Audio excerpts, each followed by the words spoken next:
Seja muito bem-vindo e seja muito bem-vinda a mais um episódio do Pré-Rico Cast. Aqui você já sabe, vai encontrar uma verdadeira maratona de conhecimento. E hoje eu quero falar para vocês sobre investimento no exterior.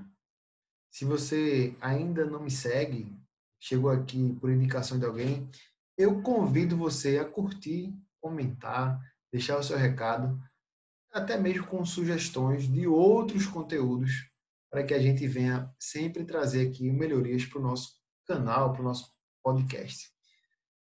Eu fiz uma enquete lá no meu Instagram e acarretou que pessoas se interessaram pelo assunto e eu vim aqui gravar um pouquinho do que eu sei, de como eu estou fazendo em 2020, justamente o ano que eu tive essa coragem de me expor ao mercado realmente fora do Brasil. O mercado realmente fora do Brasil, ou seja, mandar o real e transformar ele em dólar para que a gente consiga se expor da maneira é, bem mais, é, bem mais, como é que eu posso dizer, né? Bem mais raiz. Porque existe sim outras maneiras de você se expor ao investimento no exterior aqui no Brasil. E eu já vou começar dando esses exemplos, depois eu vou contar uma história e depois a gente vai entender como é que faz para se expor de verdade ao mercado financeiro fora do Brasil. Mas antes de começar, tá? Eu quero falar algumas coisas. Primeiro, você que me escuta e que me assiste aqui, né, no YouTube, saiba que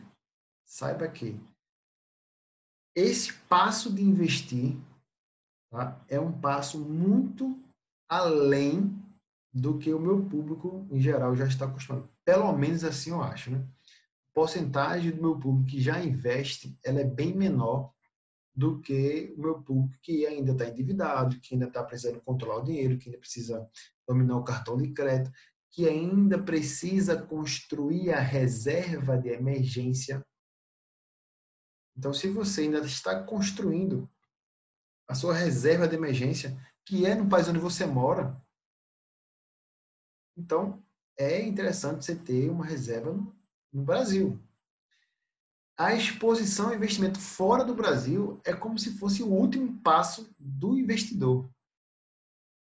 Não o último passo como sendo a última opção, mas o último passo numa construção de aprendizado, de passar por outros ativos aqui no Brasil, entender mais o mercado financeiro, um pouquinho mais de economia nacional, economia global, e aí você vai tentar se expor a algo fora, no intuito de diversificar.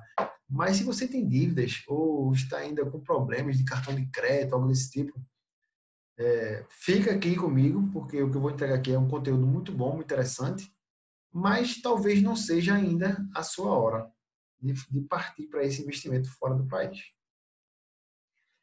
Mas antes de investir fora do país propriamente dito, eu queria falar das possibilidades que você pode se expor ao investimento fora do país, ao investimento fora do país, não, ao investimento dolarizado, estando aqui no Brasil, né? Então, são praticamente 3 opções, ou 4 opções, né? Primeira delas, ETFs. ETFs nada mais é do que fundo de índice. Assim como nós temos um ETF chamado BOVA11, onde você, comprando uma fração desse ETF, você já está exposto às 70 empresas, em média, aqui do Brasil, né?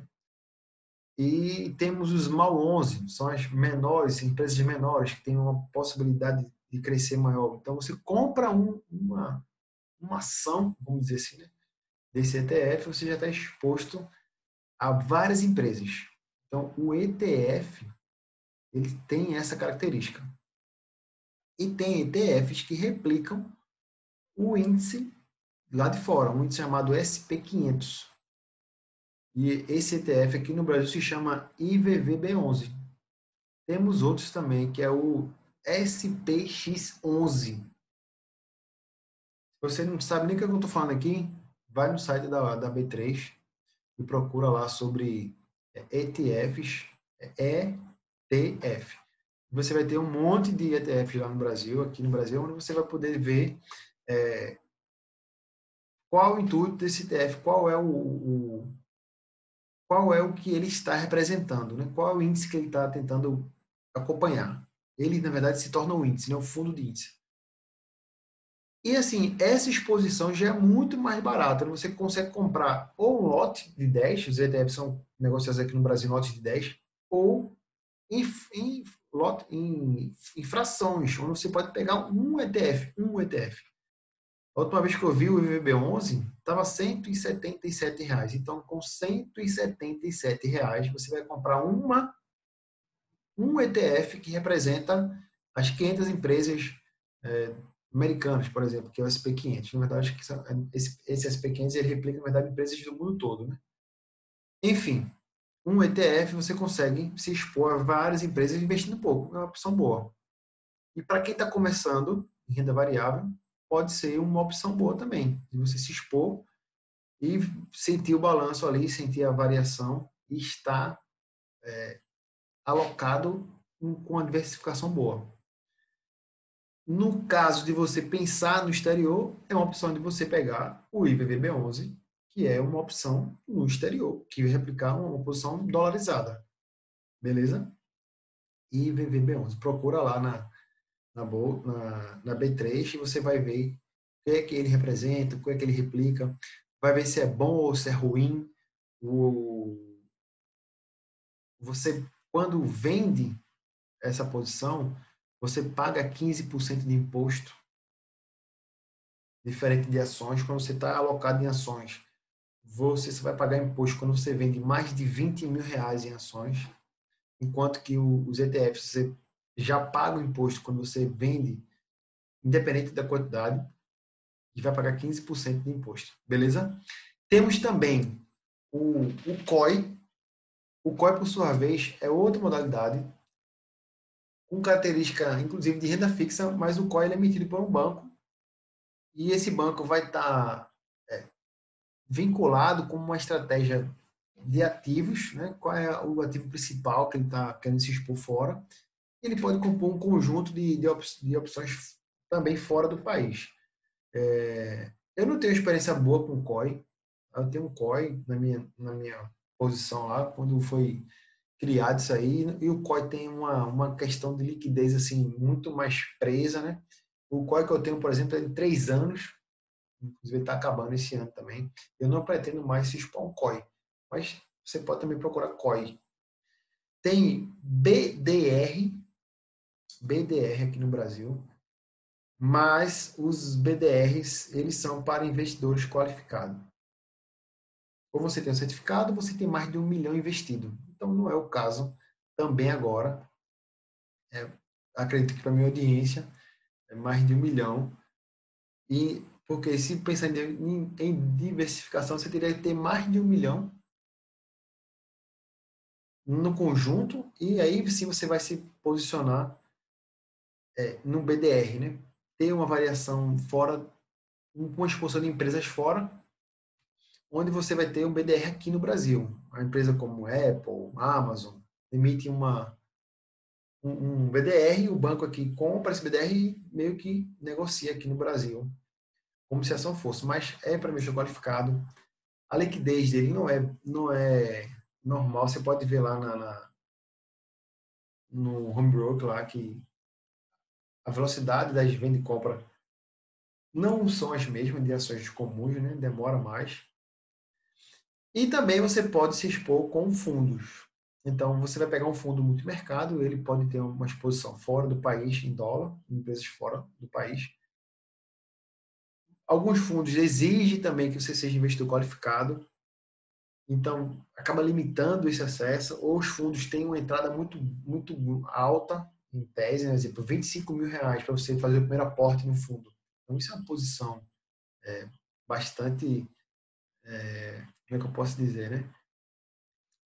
para o meu público em especial, é uma posição grande. Né? 25 é uma posição grande para você se expor a um fundo, que esse fundo vai expor 20% dele, dependendo da estratégia, fora do país também. Então, o fundo pode ser a opção, desde que não seja um fundo que esteja alocado aí, não seja um fundo para investidor qualificado, né? Existe outra opção, eu não tinha anotado aqui, mas eu vou falar para vocês, que é você ter empresas onde boa parte do capital dela também está dolarizada, né? Tem empresas no Brasil aqui que existe uma posição delas em dólares. Mas como não é o caso aqui, ele vai falar mais sobre investir no exterior de verdade mesmo, mandar o dinheiro para lá e transformar em dólar. Eu queria já começar contando uma história, né? A gente passou aqui pelas modalidades que você pode fazer aqui no Brasil, mas eu vou contar uma história. E essa história eu escutei de um cara que eu admiro muito, né? Que hoje virou meu mentor. E quando eu comprei o curso dele, ele acabou contando essa história. Eu me vi nessa história, por isso que isso me marcou muito. Isso me fez eu mudar rapidamente as minhas posições, né? Querendo se expor ao mercado fora.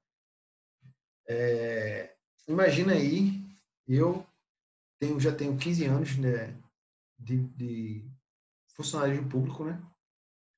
Que investe, vou fazendo aí 6, 7 anos em exposição, em renda variável e tudo mais. Hoje, hoje eu tenho uma disciplina de aportar 20%, 20% de tudo que eu ganho e migrando para 25% de tudo que eu ganho. Então, tudo que eu ganho, 25% eu invisto. Com isso, né, com disciplina, 3, 4, 5 anos, eu tenho um pé de meia, vamos dizer assim, né, gordo, em investimentos. Né? Mas, beleza, até então tudo bem. Estudei, funcionário público, desenvolvi meu trabalho bem lá no trabalho, não tem nada, não é esse o caso aqui agora, e consigo economizar 25% do que eu ganho para investir.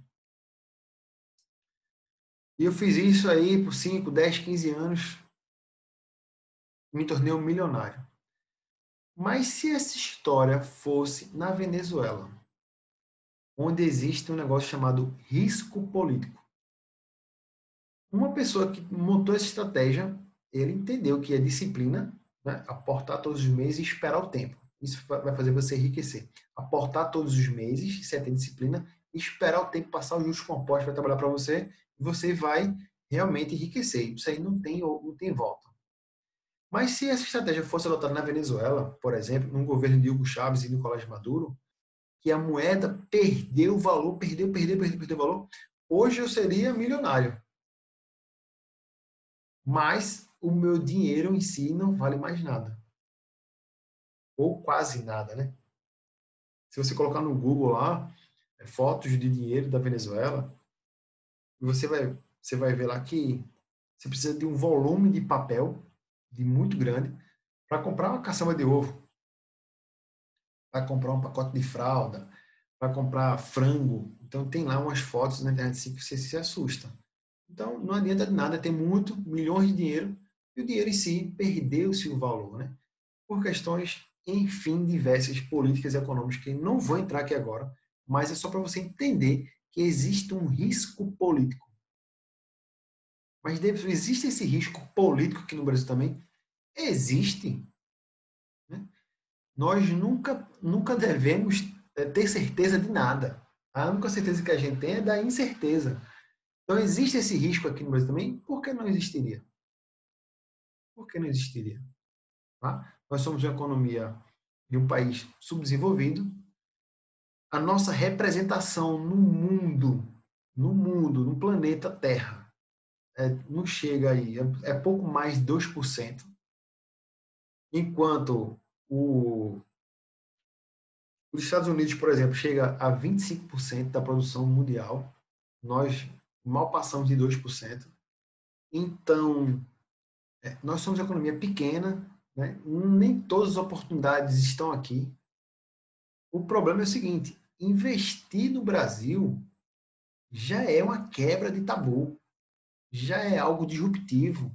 As pessoas é, querem o dinheiro na poupança, querem o dinheiro em casa, dinheiro na mão. não tem essa lógica, não entende o que é inflação.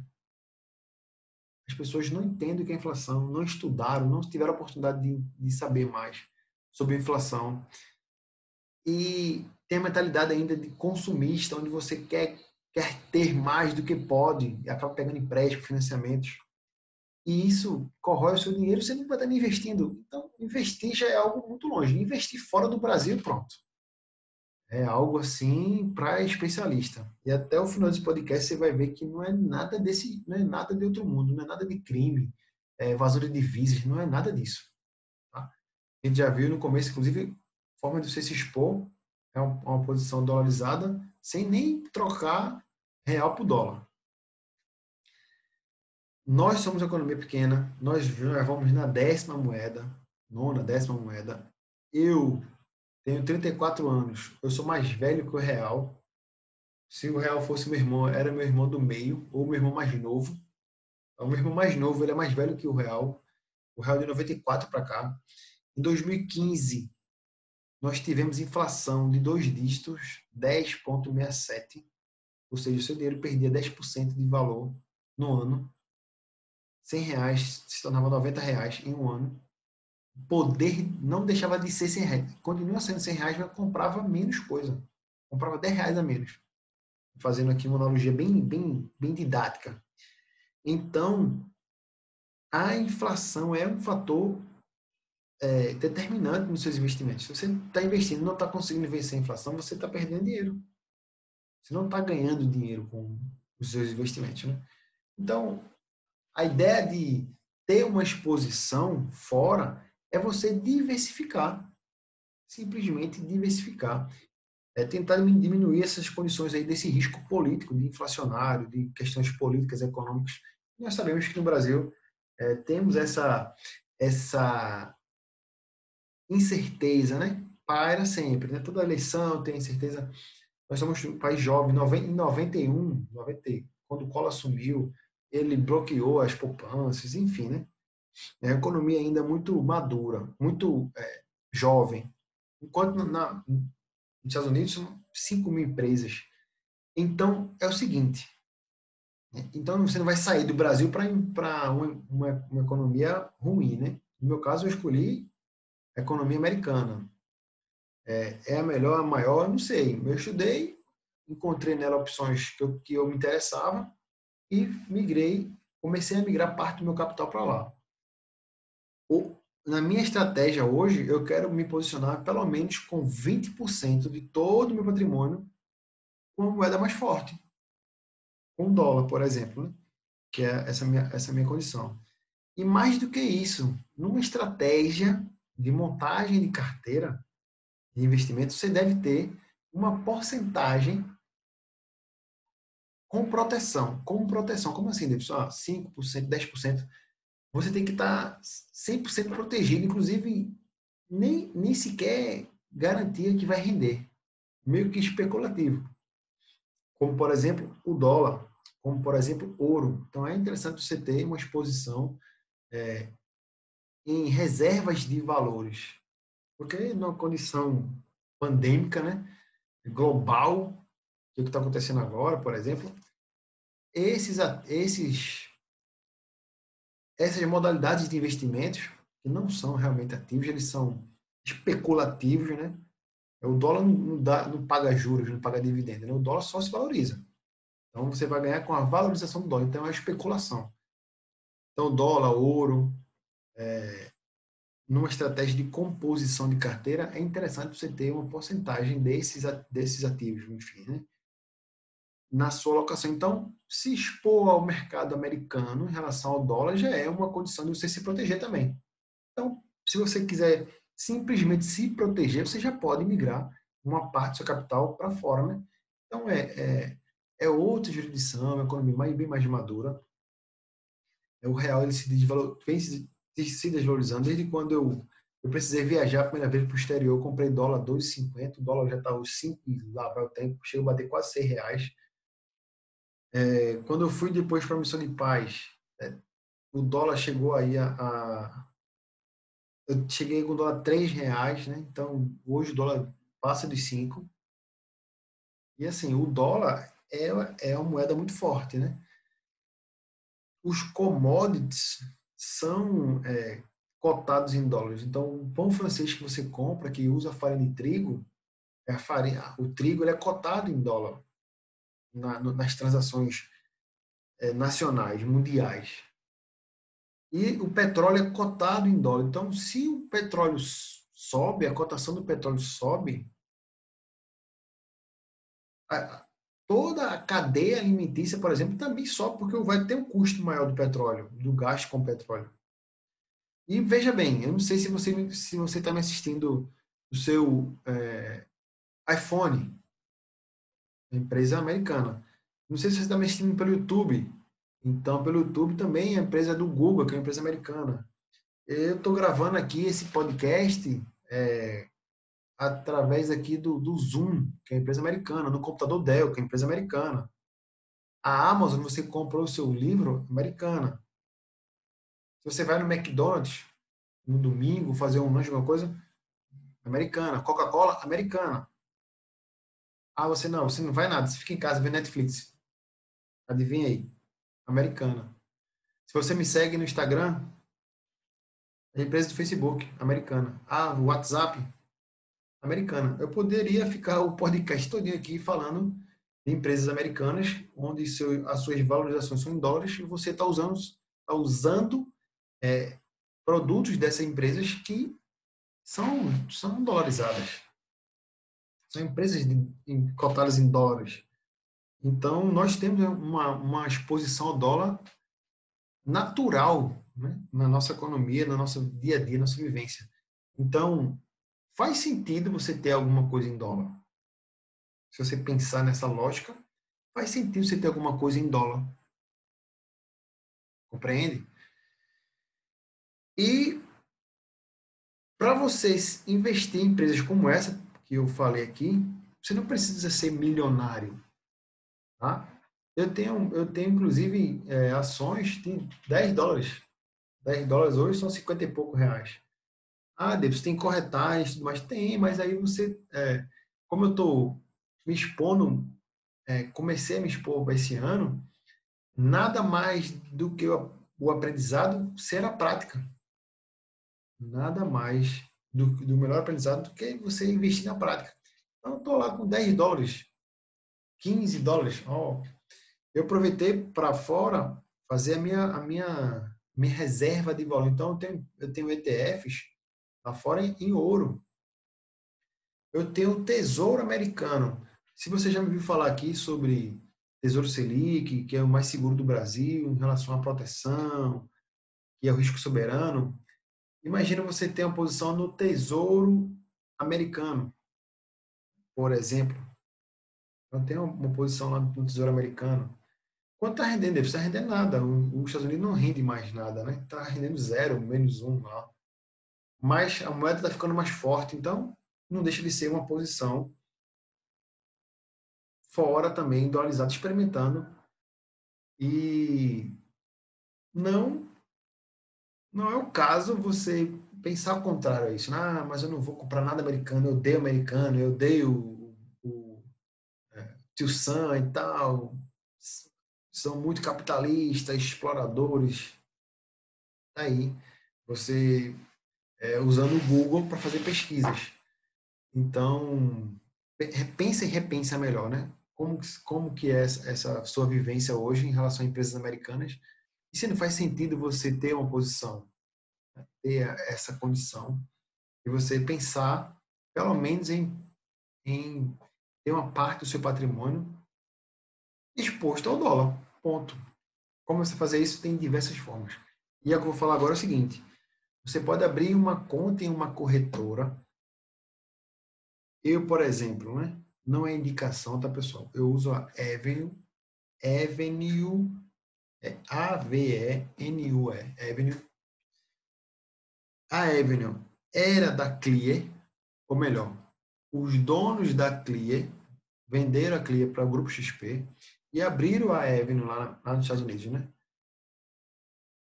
Pelo curso que eu fiz, né? A Avenue, ela está toda regularizada, regulamentada, de acordo com os parâmetros lá americanos, que são diferentes aqui do Brasil, que não vem o caso agora também falar.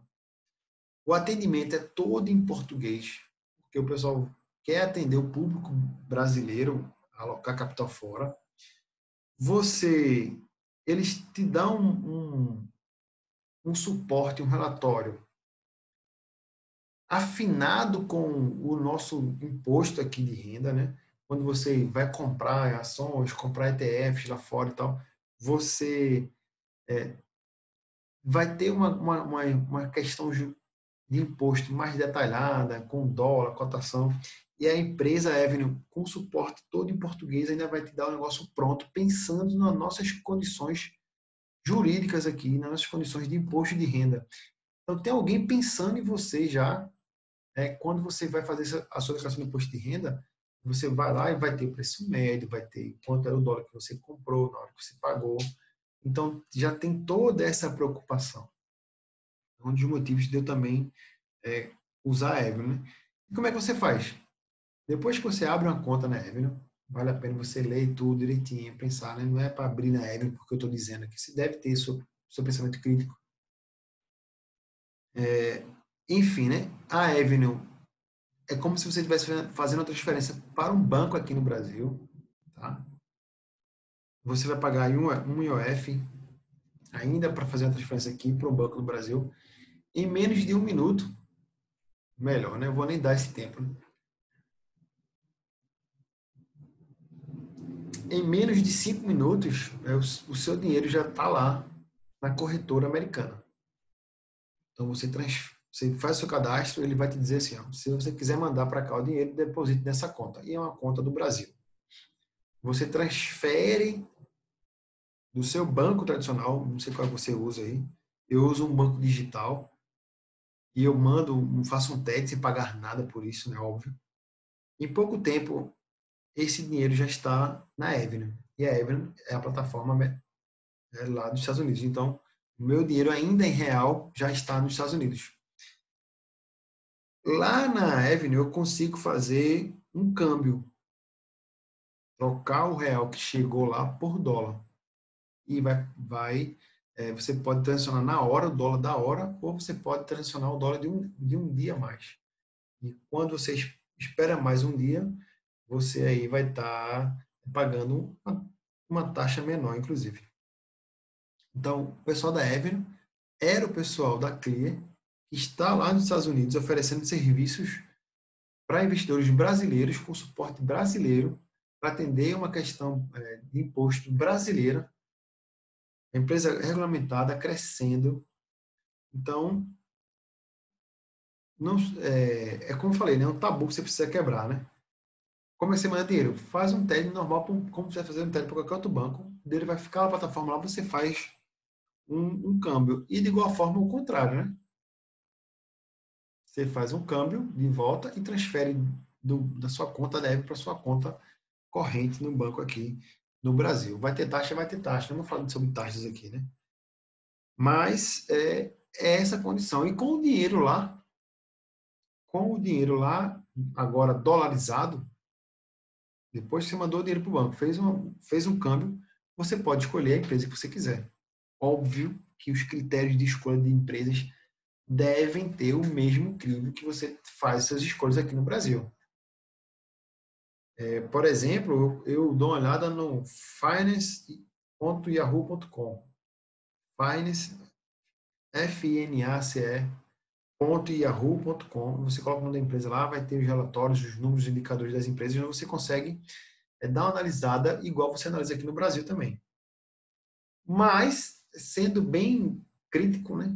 Bem cru, com os mesmos critérios que você pode adotar aqui no Brasil, para você escolher empresas fora, é entender como essas empresas ganham dinheiro. Né? Como é que o Facebook ganha dinheiro? Se você sabe como é que o Facebook ganha dinheiro, se você não sabe, você não pode investir no Facebook. Né?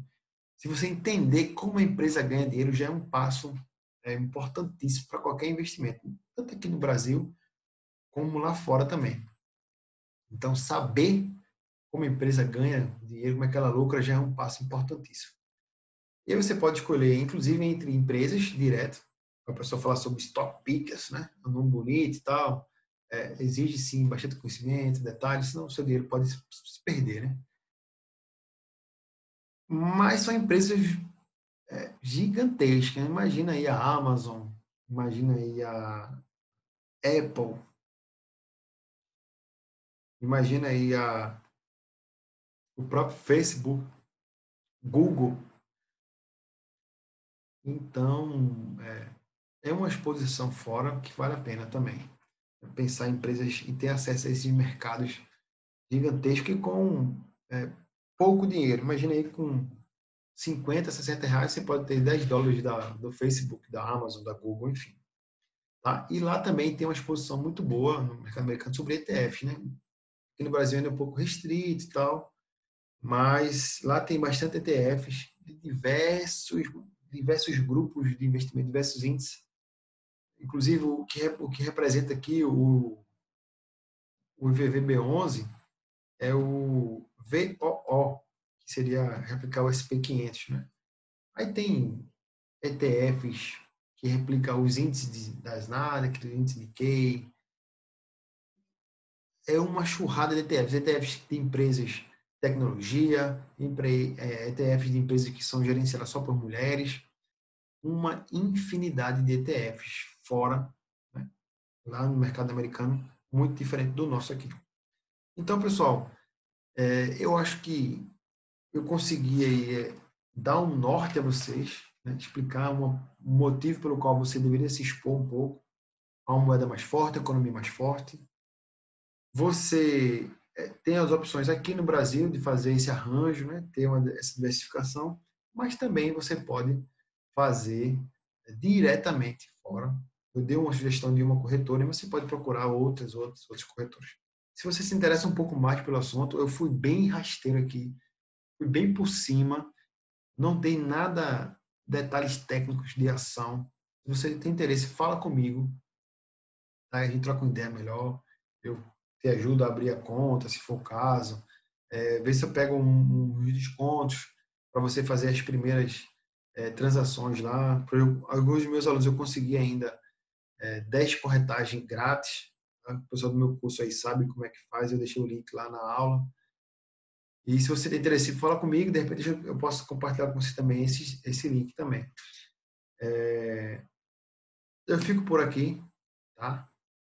A gente se encontra na próxima sexta-feira e dessa vez no 40º episódio do PerricoCast. A gente tá chegando aí também a mais um ano. Tá chegando ao primeiro ano aqui do PerricoCast, né? Fico muito feliz. E se você gostou, você curtiu, deixa um comentário, deixa um like, fala comigo no Instagram, comenta, compartilha, ajuda aí a divulgar esse podcast. E um abraço e a gente se encontra na próxima semana em mais um episódio do Pré-RicoCast. Valeu, turma. Grande abraço.